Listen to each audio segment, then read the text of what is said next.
나의 힘이신 여호와여, 내가 주를 사랑하나이다. 여호와는 나의 반석이시요 나의 요새시요 나를 건지시는 이시요 나의 하나님이시요 내가 그 안에 피할 나의 바위시요 나의 방패시요 나의 구원의 뿌리시요 나의 산성이시로다. 아멘. 오늘 우리는 나의 힘이신 여호와여 내가 주를 사랑하나이다는 제목으로 하나님의 말씀의 은혜를 나누도록 하겠습니다. 다윗은 시편 18편을 통해서 자신을 사울의 손에서 구원해 주신 하나님의 은혜에 감사하며 하나님을 찬양하는 또한 노래로 고백드리고 있습니다. 오늘날 우리는 다윗처럼은 아니더라도 삶의 여정 속에서 크고 작은 문제들로 우리가 어려움을 겪을 때가 있다라고 할 수 있습니다. 다윗은 자신을 죽이려 하는 그러한 사울의 위협을 피해서 평생토록 도망을 다니는 그러한 신세였었죠. 우리가 다윗처럼 누군가 우리를 죽이려 하는 그러한 위협을 우리가 겪고 있지는 않다 할지라도 우리 또한 인생을 사는 여정 속에서 다윗만치는 않아도 크고 작은 문제들로 인하여 우리가 어려움을 겪을 때가 있다라는 것입니다. 살면서 정말 간절한 마음을 가지고 최선을 다했는데도 내가 바라는 대로 또한 그 일들이 이루어지지 않았을 때에 우리는 그 누구에게도 말하지 못할 그러한 아픔과 또 답답함을 우리가 경험하게 된다라는 것입니다. 그리고 그러한 일들이 반복되어지게 될 때 보통 사람들은 자신감을 잃게 되고 그로 인하여 아무것도 하고 싶지 않은 그러한 무기력의 늪에 빠져버리게 되는 일들이 또한 인생을 통하여 종종 벌어지게 되는 것입니다. 최근에 뉴스를 보니까 집 밖에 나가지 않는 은둔형 외톨이라고 할 수 있는 청년들이 서울에만 무려 13만 명에 다다른다고 합니다. 혈기왕성한 그 20대 젊은 청년들이 무엇이 무서워서 스스로를 가두어 버리는 그러한 은둔형 외톨이가 되게 된 것일까? 전문가들은 그 주된 원인으로 너무나도 치열한 경쟁 속에서 자신이 원하는 대로 일들이 이루어지지 않았을 때에 그러한 일들이 반복되어짐으로 말미암아 내가 할 수 있는 것이 아무것도 없구나라고 하는 그러한 자괴감 속에 스스로를 그렇게 고립시키는 그러한 일들이 이루어진다라고 이야기를 합니다. 그 사람들이 그 청년들이 열심을 다해 노력을 하지 않은 것이 아니죠. 자신이 할 수 있는 최선을 다해서 노력을 했음에도 불구하고 그 결과가 내가 원하는 대로 주어지지 않았을 때에 그로 인한 그 허탈감과 또 마음에 찾아오는 그러한 낙심과 또 좌절이 그 청년들의 마음을 그렇게 무너뜨리고 말았다라는 것입니다. 잘 살아보고 싶은 마음에 참 많은 것들을 계획하고 또 열심을 내었지만 내 마음처럼 좀처럼 쉽게 일들이 풀리지 않을 때에 우리는 어려움을 느끼게 되는 것이죠. 우리가 살아가고 있는 이 시대가 바로 그러한 시대라는 것입니다.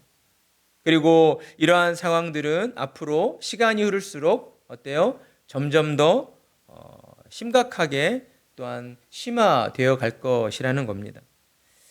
그렇다면 믿음을 가지고 있는 우리는 과연 이러한 시대 속에서 어떠한 마음과 자세를 가지고 살아가야 할 것인가?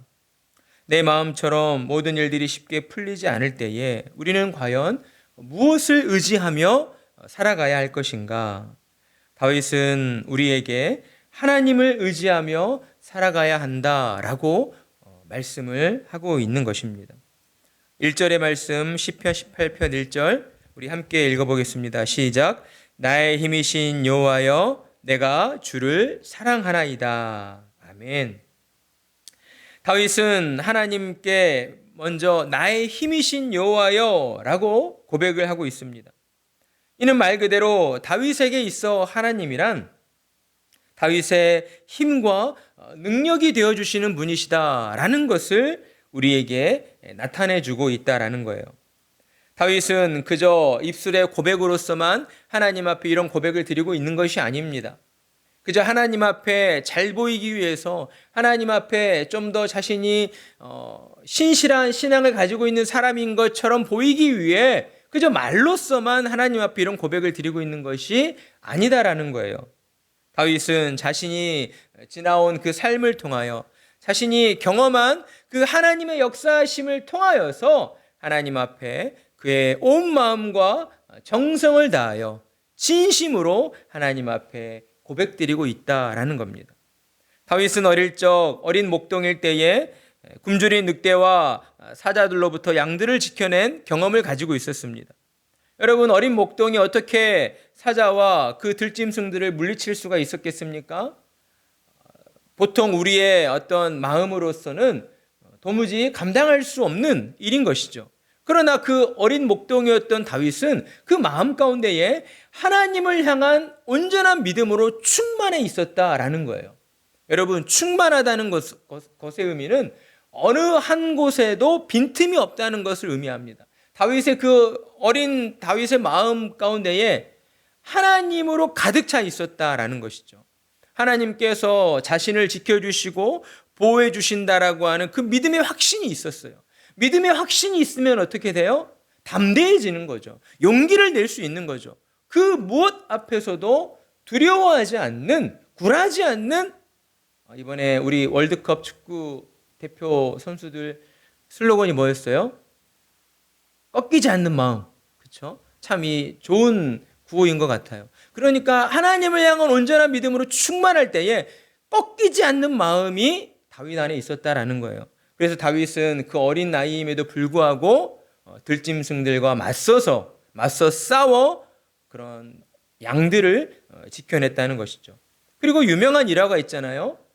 골리앗 장수에 맞서서 물맷돌로 골리앗 장수를 물리친 이 사건 또한 유명한 일화인 것이죠. 아무나 이런 일들을 할 수 있습니까? 아니죠. 하나님을 향한 온전한 믿음으로 충만한 자가 이런 일들을 행할 수 있다라는 것입니다. 인류의 역사 가운데에 사람의 힘과 능력으로 행할 수 없는 그러한 기적과도 같은 일들을 하나님을 온전히 믿는 믿음의 사람이 이루어낼 수 있다라고 하는 것이에요. 다윗은 자신의 삶을 통하여 경험되어져 왔던 이러한 위협의 순간과 또 자신이 죽임을 당할 수도 있다라고 하는 그러한 절체절명의 상황 속에서도 하나님을 향한 믿음의 끈을 놓지 않았고 그의 마음 속에 나의 힘이신 여호와여 내가 주를 사랑하나이다. 여러분, 누군가를 사랑하게 되면 그 사람을 어떻게 해주고 싶습니까? 드라마 대사를 보면 많이 나오잖아요. 내가 평생 너를 지켜줄게.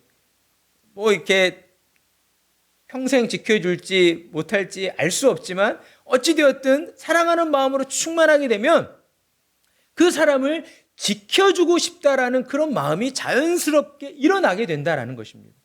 하나님을 향한 이 사랑의 고백을 드렸을 때에 하나님께서 다윗을 보시고 얼마나 그 다윗을 사랑스러워 하셨겠습니까? 하나님께서는 세상 그 무엇보다도 다윗 한 사람을 지키는 데에 하나님의 모든 것들을 쏟아 부으셨을 것이다 라는 것이죠. 이렇듯 온전한 믿음이 곧 우리의 삶을 통하여 경험되어지는 수많은 위협과 또 수많은 두려움과 어려움의 일들을 이겨낼 수 있도록 해주는 그러한 힘과 또 능력의 근원이 된다라는 것입니다.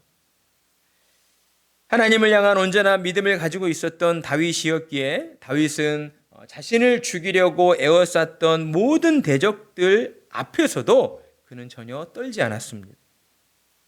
두려워하는 마음으로 불안해하는 모습을 보이지 않았어요. 여러분, 믿음의 한 끗 차이가 바로 여기에 있는 거예요. 그 믿음의 한 끗이라고 하는 차이가 바로 여기에 있습니다. 우리 일반 성도님들도 저도 분명 하나님을 믿습니다라고 고백은 해요. 그러나 하나님의 역사하심 가운데에 쓰임받는 사람과 그렇지 못한 성도 간에는 분명 차이가 있다는 거예요. 여러분, 히브리서 기자가 믿음이 없이는 하나님을 기쁘시게 하지 못하나니 라고 말씀하고 있잖아요. 이 믿음이 없이는이라고 하는 것은 어때요? 0%의 의심도 하지 않는 믿음인 거예요. 믿었다 안 믿었다, 하나님께서 나를 지켜주실 거야? 나를 안 지켜주시고 있나? 이렇게 불안해하고 의심하는 것이 아니라 모든 순간 하나님을 향한 믿음을 잃지 않는 것, 그러한 믿음이 곧 우리의 힘과 능력이 된다는 것이죠. 다윗에게는 그러한 믿음이 있었던 거예요. 그래서 그는 모든 적들 앞에서도 두려워하지 않고 또 떨지 않고 조급해하지 않았어요. 도리어 그는 하나님을 향하여 담대하게 믿음의 고백을 드리고 있는 것이죠. 제가 하나님을 사랑합니다. 하나님 잘 아시죠? 저의 마음 하나님의 것입니다. 저의 목숨, 생명, 저의 모든 삶은 하나님의 것입니다. 하나님, 저의 이 믿음을 받아주시옵소서. 도리어 위협의 순간 앞에서 하나님을 향한 믿음의 고백을 드리게 되었다라고 하는 것입니다. 하나님을 향한 믿음이 이렇듯 충만할 때에 언제나 이 믿음은 하나님을 향한 사랑의 고백으로 이어지게 되는 것입니다. 우리는 믿음과 사랑이 별개의 것이라고 생각해서는 안 됩니다. 믿기 때문에 사랑할 수 있는 것이고, 또한 사랑하기 때문에 더욱 진실한 마음으로 믿을 수가 있다라고 하는 것이죠. 여러분, 이성 간의 사랑도 마찬가지이지 않습니까? 서로에 대한 믿음이 없이는 서로를 사랑할 수 없다라는 거예요. 진실한 마음으로 사랑할 수가 없는 것이죠. 서로를 향한 진실한 믿음이 있기 때문에, 서로를 향한 온전한 믿음이 있기 때문에 그 믿음 위에서 서로를 아껴주고 또 사랑해주고, 또한 그의 어떤 허물과 약점까지도 품어줄 수가 있다라는 것입니다. 오늘날 우리가 살아가는 사회 속에서 많은 부분 다툼이 일어나고 또 분열과 또 폭력이 일어나게 되는 것은 서로에 대한 신뢰가 깨져 있기 때문이다라고 할 수가 있습니다. 여러분, 친구들 간에 또 가정 안에서 형제들 간에 왜 싸우고 다투게 됩니까? 사실은 별것 아닌 오해하는 문제들 때문에 싸우게 돼요. 오해가 제대로 풀리지 않으면 어때요? 그 오해들이 내 마음에 쌓여서 자연스럽게 어떠한 다른 사건이 일어났을 때 그 사건을 균형 있는 시각으로 해석을 해야 되는데, 내 마음에 오해라고 하는 필터가 있으면 오해라는 필터를 가지고 어때요? 그 눈에 보여진 현상을 왜곡하죠. 그런 실수들이 우리 안에 자주 일어나잖아요. 그러니까 서로를 향한 신뢰가 부족하고 신뢰가 사라졌을 때에 오해가 싹트게 되고, 그 오해가 다른 아무런 문제가 없는 일들까지도 왜곡하게 되는, 그로 인하여 서로 다투고 분열하는 이러한 아픔의 일들이 지속되게 된다라는 것입니다. 중요한 것은 그러니까 서로를 향한 믿음이다라는 것이죠. 온전한 믿음, 온전한 신뢰가 있을 때에 우리는 서로를 더욱 사랑할 수 있고 아껴줄 수가 있는 것입니다. 하나님을 향하여서도 그렇다라는 것이죠. 그래서 다윗이 하나님 앞에 이러한 믿음과 사랑의 고백을 드리고 있다라는 겁니다. 그러니 우리는 늘 기억해야 합니다. 온전한 신뢰가 진실한 사랑을 만든다. 하나님 앞에서도 하나님을 향한 온전한 신뢰, 온전한 믿음이 우선적으로 우리 안에 있어야지만 하나님을 향한 진정한 사랑의 고백을 드릴 수 있게 된다라는 것입니다. 우리가 만나는 친구들과 형제들과 가족들 안에서도 마찬가지입니다. 서로를 향한 신뢰가 먼저 있어야 하는 거예요. 그러기 위해서는 나부터 먼저 내가 만나는 사람에게 믿음을 주기 위한 노력들을 해야 합니다. 자꾸만 속으로 딴 마음 품고 재보고 또 여러 가지 다른 생각들을 하다 보면 그 사람에게 나를 투명하게 보여줄 수가 없는 거예요. 내가 이렇게 행동하면 저 사람이 나를 얕보진 않을까? 이런 생각은 도리어 내 자신이 그만큼 연약한 존재이다라고 하는 것을 드러내는 꼴밖에 되지 않습니다. 자신감이 있고 온전함으로, 온전한 믿음으로 충만한 사람들은 모든 사람들 앞에서 담대한 거예요. 나를 숨길 필요가 없는 거예요. 나를 있는 그대로 보여주는 거죠.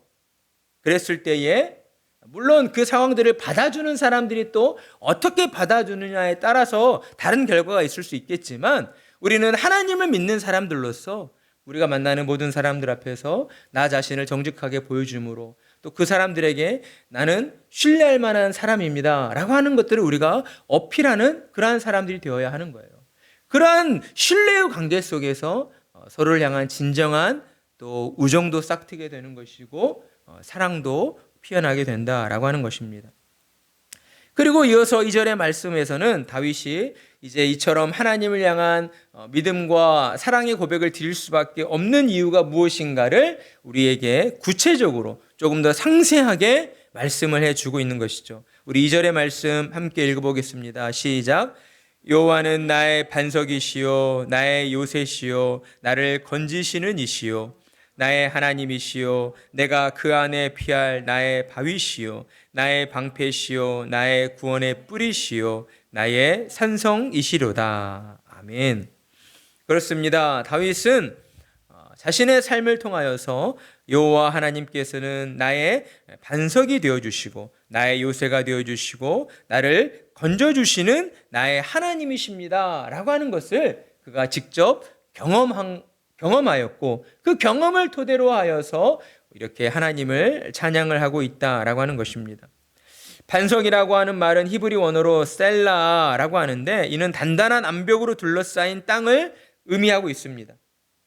그러니까 어떠한 적들이 쳐들어온다 할지라도 우리 자신을 지켜주고 보호해주는 그러한 어떠한 요새가 되어주신다라고 하는 것이죠. 따라서 다윗은 자신을 공격하는 적들의 그 공격 앞에서 하나님을 믿고 의지함으로 말미암아 하나님께서 나를 요새처럼 지켜주셨다라고 하는 그러한 믿음의 고백을 드리고 있다라는 것입니다. 여러분, 우리도 오늘날 살아가면서 우리를 공격하는 수많은 사람들과 함께 살아가게 됩니다. 실질적으로 어떤 물리적으로 폭력을 행사하지는 않지만 어때요?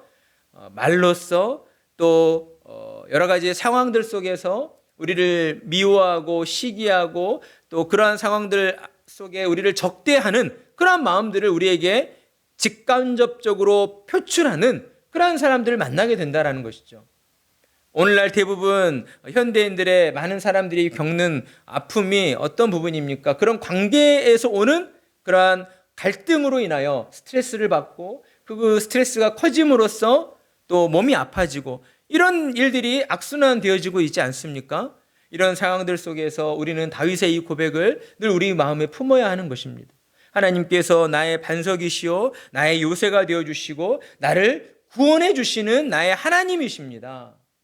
어떠한 위협과 어떠한 문제들과 어떠한 어려움들 앞에서도 우리가 하나님을 향한 온전한 믿음을 놓치지 않고 있을 때에 하나님께서는 우리를 둘러싸 주시고 또 우리를 요새 안에 거하게 하여 주셔서 우리의 생명을 구원해 주시고 또한 우리의 살 길을 열어주시는 그러한 전지전능하신 하나님이시다라고 하는 것을 우리 마음에 늘 품고 우리가 살아가야 한다라는 겁니다. 우리 한번 따라해 보겠습니다. 여호와는 나의 반석이시요 나의 요새시요 나를 건지시는 이시요 나의 하나님이십니다. 아멘. 여러분의 모든 삶 속에서 이런 믿음의 고백들이 끊이질 않아야 합니다. 우리의 힘과 노력과 능력만으로 해결하며 살아갈 수 있는 일들이 살다 보면 그렇게 많지 않구나라는 것들을 경험하게 돼요. 내가 아무리 노력해도 내가 원하는 대로 이루어지지 않을 때가 더 많다는 것을 우리가 인생을 살면서 경험하게 되는 거예요. 그 순간 우리가 기억해야 할 것은 무엇입니까? 왜 나는 이렇게 하지 못했지? 왜 이렇게 좀 더 했으면 더 좋은 결과가 있었을 텐데 라고 우리를 자책하고 후회하는 것보다는 다윗의 이 고백처럼 우리가 더욱 하나님을 바라보면서 하나님을 향하여 하나님은 나의 반석이십니다. 나의 요새이십니다. 나의 구원자이십니다. 나의 하나님이십니다 라고 하나님 앞에 우리의 믿음의 고백을 올려드려야 한다라는 것입니다. 그리고 또한 다윗은 하나님 앞에 내가 그 안에 피할 바위시요 나의 방패시요 나의 구원의 뿌리시요 나의 산성이십니다 라고 고백을 합니다. 그러니까 사방이 뻥 뚫려 있는 어디를 둘러봐도 피할 곳이나 숨을 곳이 없는 그러한 정말 너무나도 위험천만한 상황 속에서도 하나님을 믿고 의지하는 자에게 하나님께서는 그의 피할 바위가 되어주시고 적들의 화살을 막아주시는 방패가 되어주시고 그를 구원하여 주시는 구원과 또한 산성이 되어주신다라고 하는 것입니다. 하나님을 향한 이러한 믿음의 고백이 끊이지 않을 때에 우리의 삶 또한 다윗의 삶처럼 분명 삶의 과정 가운데에서는 고난과 어려움과 힘듦이 있지만 그 마지막에는 하나님께서 친히 붙잡아 주시고 높여 주셔서 이스라엘의 왕으로 세워 주신 것처럼 우리의 삶 또한 하나님께서 우리를 붙들어 주시고 높여 주시는 그러한 믿음의 삶으로 우리가 높임을 받게 될 것이다 라고 하는 것입니다. 사랑하는 성도 여러분, 지금 우리에게 절실히 필요한 것이 무엇이겠습니까? 바로 하나님께서 나의 힘이시오, 반석이시오, 요새이시오, 나를 건지시는 이시오, 나의 피할 바위시오, 나의 방패시오, 나의 산성이 되어주신다라고 하는 이 온전한 믿음이다라고 하는 것입니다.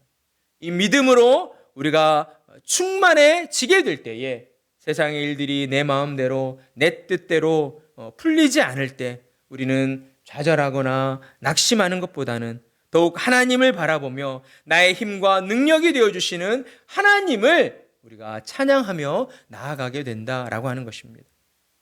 하나님께서 그러한 인생들을 가만 내버려 두시겠습니까? 우리가 고난 가운데에서 하나님을 찾고 하나님을 찬양하고 하나님을 향한 믿음의 고백을 드리고 하나님, 제가 하나님을 이만큼 사랑합니다라고 하나님 앞에 우리의 마음을 표현해 드릴 때에 하나님께서는 우리를 가만히 내버려 두지 아니하시고 우리를 붙잡아 주시고 우리를 다시금 높은 곳으로 우리를 올려 세워 주신다라는 것입니다. 그러한 믿음을 가지고 우리는 우리의 삶을 더욱 담대하게 또한 힘있게 살아나가야 합니다.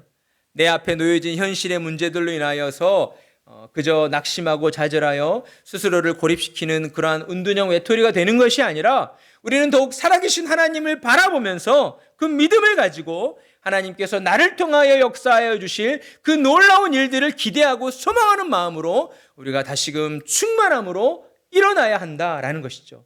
그리고 내 앞에 놓여진 인생의 일들을 하나님께서 역사하실 것이라는 그러한 기대감을 가지고 하나하나 계획을 세워서 우리 또한 최선을 다해서 열심을 다해서 우리에게 주어진 삶을 또한 믿음으로 살아내는 그러한 믿음의 사람들이 되어야 한다라는 것이죠.